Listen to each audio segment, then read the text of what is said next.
Assalamualaikum warahmatullahi wabarakatuh. Alhamdulillah wahdah wassalatu wassalamu ala rasulillah. Allahumma salli ala nabil hashimi Muhammadin wa ala alihi wasallim tasliman. Khususan lahadatul mu'azzam yang mukarram Qur'an para sahabat nam sayyidi syekh sahibul fatah arifin radhiyallahu ta'ala al-Fatihah. Bismillahirrahmanirrahim. Alhamdulillah rabbil alamin. Ar-Rahmanir Rahim maliki yaumiddin. Iyyaka na'budu wa iyyaka nasta'in. Ihdinas siratal mustaqim. Siratal ladzina an'amta 'alaihim ghairil maghdubi 'alaihim waladdallin. Amin. Bapak Ibu ikhwan akhwat saudara yang berbahagia. Kemudian Guru Agung Para Sahabat Ano mendawahkan di dalam kitab Miftahus Sudur. Wa hadzal kalimah at-thayyibah aidan takshifu li dzakiriha 'ala ad-dawam wa takshifu li dzakiriha as-sidqa wal ikhlasa wal ulum al-ladunniyah wal asrar al-ghaibiyah. Zikir kalimah thayyibah itu juga yaitu zikir jahar dan zikir khafi mampu memberikan ketersingkapan yang langgeng. Inilah yang akan menjadi fokus pembicaraan kita kali ini. Jadi fokus pembicaraan kita kali ini adalah perihal kasyaf. Kasyaf ini seringkali dilekatkan dengan tafsir-tafsir mistik yang kadang penuh dengan warna-warna ilusi, kilesa, khurafat, dan takhayul. Sehingga seringkali pengertian kasyaf itu menjadi membingungkan. Juga menyulitkan kita untuk memahami perihal kasyaf ini. Padahal kasyaf itu sebetulnya sangat sederhana, tidak rumit, enggak pakai ribet. Jadi apa itu kasyaf? Kasyaf itu terbuka, tersingkap. Ibarat jendela, itu kan ada tirainya yang menutupinya, ada hijabnya. Lalu tirai atau hijab jendela itu terbuka, tersingkap. Fenomena ini di dalam bahasa Arab disebut dengan kasyaf. Itulah kadangnya Bapak Ibu, karena pakai bahasa Arab, jadi dibuat aneh-aneh pengertian kasyaf itu. Coba kalau kita nggak pakai bahasa Arab, kita gunakan bahasa Indonesia misalnya ya,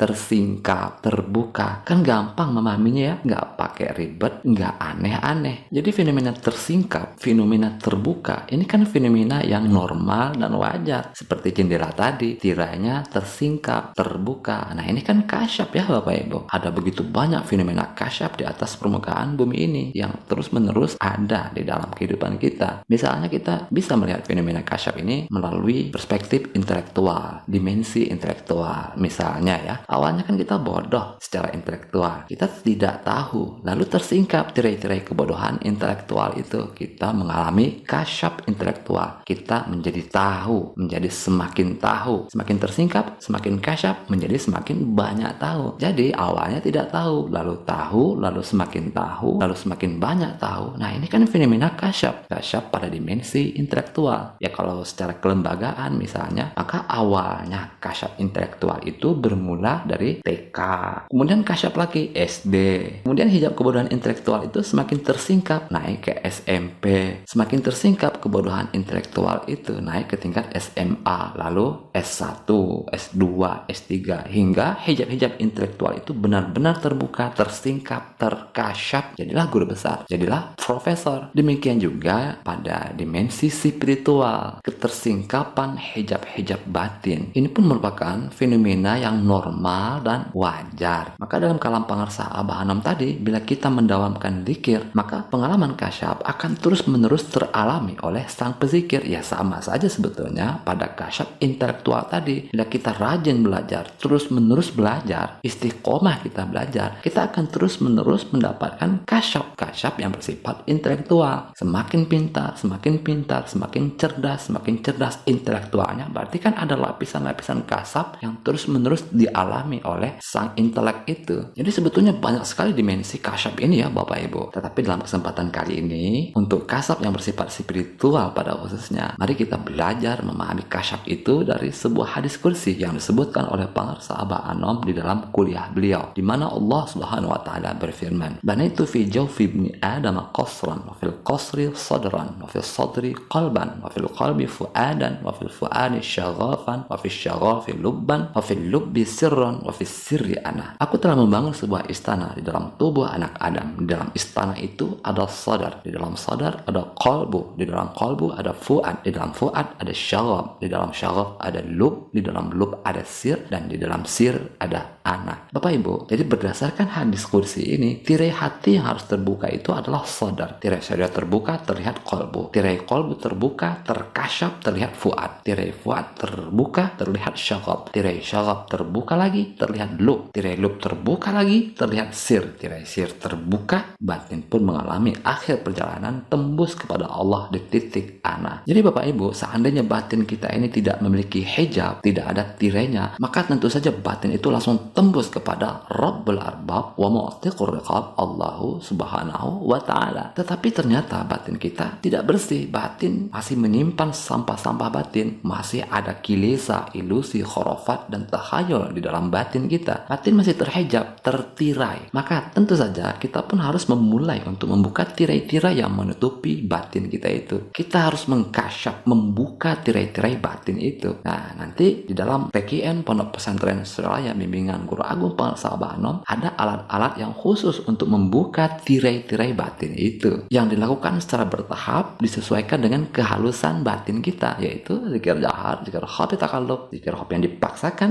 zikir khafi taba, zikir khafi kebiasaan, tabiat, dan zikir sir, zikir untuk mengembangkan dan menguatkan kesadaran penuh kita, kesadaran setiap saat. Jadi Bapak Ibu, misalnya keadaan batin kita itu awalnya di tingkat sadar. Sadar ini istilahnya kan sangat syariat banget ya, sangat zahir, sangat badaniyah. Nah, di tingkat sadar ini kalau akal itu namanya akal ma'ash, akal yang masih disibukkan dengan hal-hal yang bersifat zahir, yang bersifat keduniaan. Kalau ruh itu ruh jasmani, ruh yang melekat pada badan, ruh yang melekat pada dunia zahir. Bapak Ibu, seringkali kemelekatan pada badan ini, ruh jasmani, itu menjadi sebab berkembangnya nafsu ammarah. Nanti ada bukhal, bakhil, hiras, rakah, hasad, dengki, jahal, kebodohan batin, kiber, keangkuhan dan kesombongan, syahwat, berlebihan mencintai istri, anak-anak, dan harta benda. Ada juga godok, mudah tersinggung, mudah marah. Jadi di tingkat sadar itu, batin itu sangat goplah. Jadi ingatan itu seperti benang kusut kalau kita sedang berzikir jahar itu. Kacau balau. Batin masih sangat bodoh spiritual, karena batin itu masih banyak hijabnya, tirainya dalam bentuk ilusi, kilesa, khurafat, dan tahayul, yaitu yang muncul di langit pikiran kita ketika kita sedang berzikir. Pikiran-pikiran atau sampah-sampah batin bawah sadar. Maka untuk membuka tirai itu, ya alatnya, alat kasyafnya, kunci pembukanya adalah zikir jahar. Zikir jahar pertama sekali. Jadi zikir jahar itulah yang akan membuka tirai-tirai sadar. Nah, kemudian setelah tirai-tirai sadar itu tersingkap, terkasyaf, maka masuk ke lapisan qalbu. Nah, qalbu ini merupakan dimensi tarekat ya. Qalbu ini kan bolak-balik. Jadi kalau kita berzikir itu ingatan itu ngablung, ngacaprak, ngalir ngidul, berbolak-balik dengan sangat kuat. Tetapi tidak seperti sadar tadi ya. Kalau sadar itu kacau balau seperti benang kusut. Kalau qalbu itu berbolak-balik, tetapi berbolak-balik dengan sangat kuat. Nah, ini kan berarti dimensi goplah yang tadinya seperti benang kusut itu kan mulai tersingkap menjadi berbolak-balik ya Bapak Ibu. Nah, terutama ketika kita melaksanakan zikir jahar itu. Zikir jahar masih tetap kita amalkan di tingkat qalbu ini. Nah, nanti pun di tingkat qalbu ini kita mulai berlatih untuk menguatkan fokus dan konsentrasi zikir khafi kita. Tentu saja fokus dan konsentrasi kita masih sangat lemah di sini ya, karena kan masih di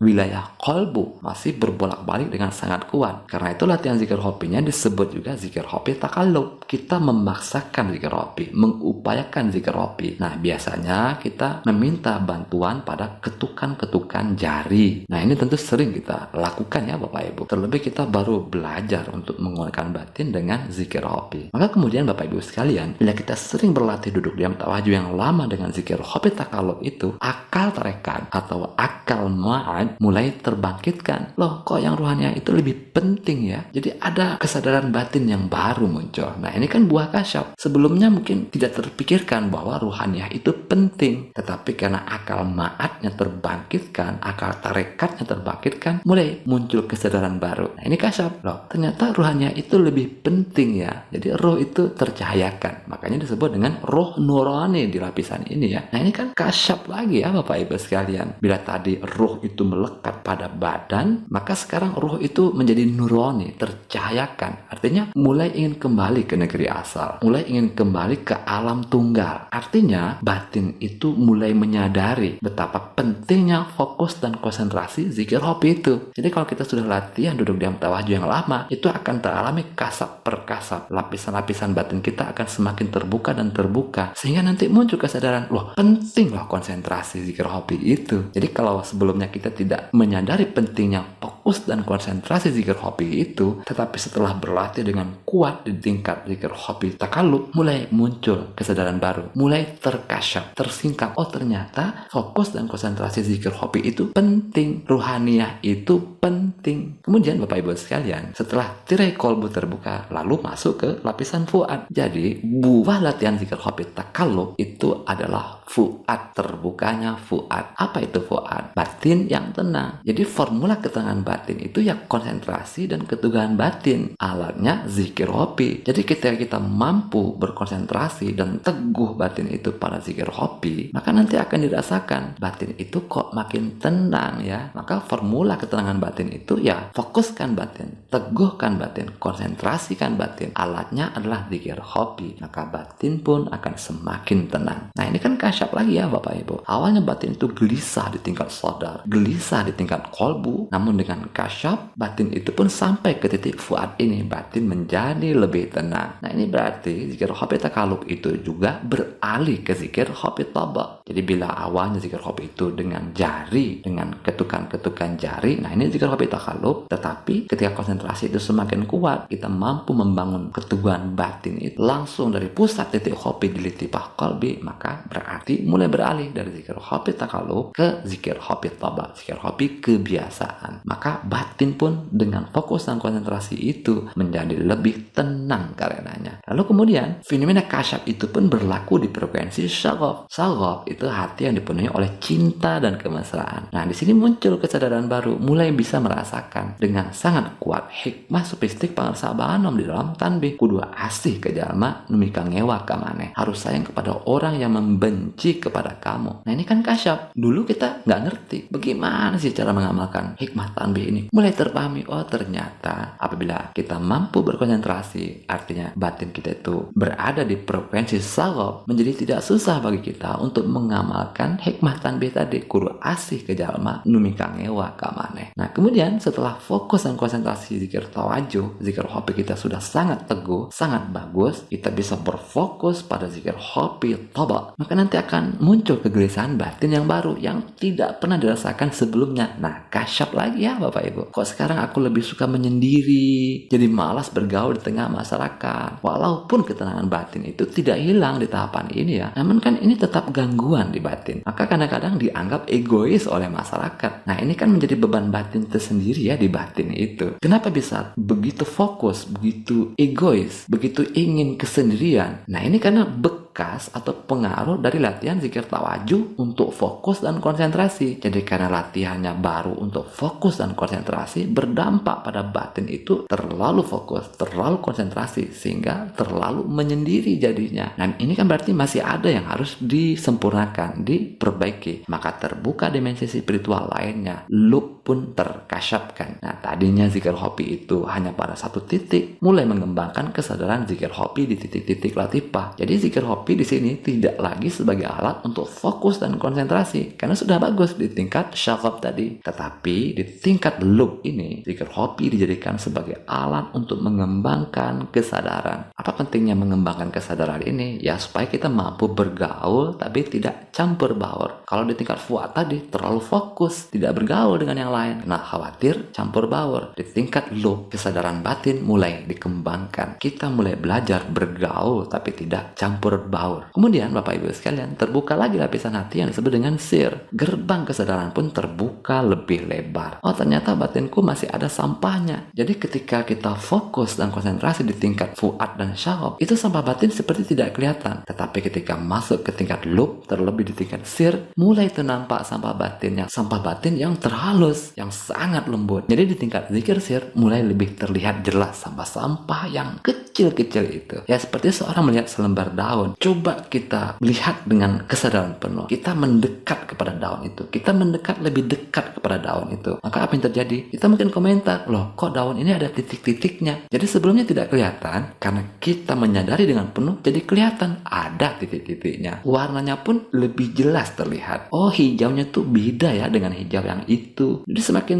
jelas warnanya itu. Oh, warna daun ini unik ya. Jadi dengan kesadaran itu, kita semakin mendekat untuk melihatnya. Semakin detail kita melihatnya. Semakin penuh kita melihat daun itu. Jadi selama ini yang detail-detail itu tidak terlihat. Karena batin itu kacau. Atau karena batin itu terlalu fokus. Jadi seringkali kita melihat kehidupan ini selintas saja. Seperti kita melihat daun itu. Kita tidak melihat dengan penuh perhatian. Maka ketika gerbang kesadaran batin itu dibuka, batin lebih dekat melihat keadaan batin kita sendiri, maka nampak sampah-sampah batin terhalus itu tersingkap, diketahui. Nah, ternyata ada sampah batin yang halus-halus. Lalu bagaimana sikap kita? Maka di sini kita mulai menerapkan nozul fana atau pandangan lenyam. Kita hanya melihat saja, maka yang dilihat itu menjadi lenyam. Jadi sampah-sampah halus tadi itu kita hanya menyadari saja, melihat saja. Maka nanti sampah-sampah batin itu lenyap dengan sendirinya. Nah, ini kan kasyaf lagi, kita mulai mempraktekkan atau menerapkan nozul fana. Nanti insya Allah akan kita perdalam di masanya ya Bapak Ibu sekalian. Sehingga akhirnya batin itu benar-benar bersih dari sampah apapun. Tidak ada lagi tersisa sampah di batin itu. Maka ini artinya sudah tidak ada lagi yang perlu dilihat dengan nozul fana. Tidak ada lagi yang perlu disadari untuk dilenyapkan. Tinggal tersisa satu saja untuk disadari, yaitu zikir hobi itu sendiri. Maka kita pun kemudian menguatkan kesadaran batin kita hanya pada satu titik hobi itu saja. Sehingga akhirnya kesadaran batin itu memuncak, terpusat dan dalam keadaan menetap. Batin pun menjadi benar-benar mukhlas, terbebaskan, terlepaskan, tercerahkan. Batin pun mengalami baqa'illah. Bapak Ibu ikhwan akhwat saudara yang berbahagia. Nah, ini kan fenomena kasyaf dan kita bisa melihat adanya lapisan-lapisan kasab di dalam proses perjalanan batin dari sadar ke ana itu. Jadi intinya bila kita mendalamkan zikir, baik zikir jahar maupun zikir hobi, taksyiful dzakir ya ala dawam. Seorang pezikir akan terus-menerus mengalami kasyaf, disadari atau tidak disadari. Jadi lapisan kasab itu seperti lapisan-lapisan cahaya. Di atas satu cahaya masih ada cahaya lain. Lapisan-lapisan kebenaran. Di atas satu kebenaran masih ada kebenaran yang lain yang lebih tinggi. Jadi ada lapisan-lapisan kasab. Jadi kasyaf di batin spiritual kita itu akan terus-menerus berlangsung, terus-menerus berproses. Jadi kasyaf itu tidak pernah berhenti. Selama proses kasyaf itu masih berlangsung. Tidak ada yang namanya kebenaran mutlak. Selama proses kasyaf itu masih berlangsung. Ya seperti lapisan kulit bawang. Setelah terbuka lapisan pertama, akan ada lapisan kedua. Belum berhenti, ada lapisan ketiga. Terus terjadi pengalaman-pengalaman kasyaf itu. Sampai kapan? Sampai diperoleh intinya mata holang daripada bawang itu. Baru berhenti kasyaf itu. Jadi yang menghentikan kasyaf itu adalah ketika batin itu memuncak, menetap dalam pengalaman baqa'illah. Dengan baqa'illah, kasyaf tidak lagi berproses. Kasyaf benar-benar berhenti. Baik, itu saja yang dapat kita pelajari pada kesempatan kali ini. Semoga ada hikmahnya untuk batin spiritual kita, khususan lahadatul mu'azzami wal mukarrami Agung para sahabat nom Sayyidi Syekh Ahmad Shahib al-Fattah Arifin radhiyallahu ta'ala an. Al-Fatihah. Bismillahirrahmanirrahim. Alhamdulillah rabbil alamin. Ar-Rahmanir Rahim. Maliki yaumiddin. Iyyaka na'budu wa iyyaka nasta'in. Ihdinas siratal mustaqim. Siratal ladzina an'amta 'alaihim ghairil maghdubi 'alaihim waladdallin. Amin. Allahumma shalli 'ala nabiyil hasyimi Muhammadin wa 'ala alihi wa sallim tasliman. Allahumma shalli wa sallim wa barik alaihi. Wassalamualaikum warahmatullahi wabarakatuh.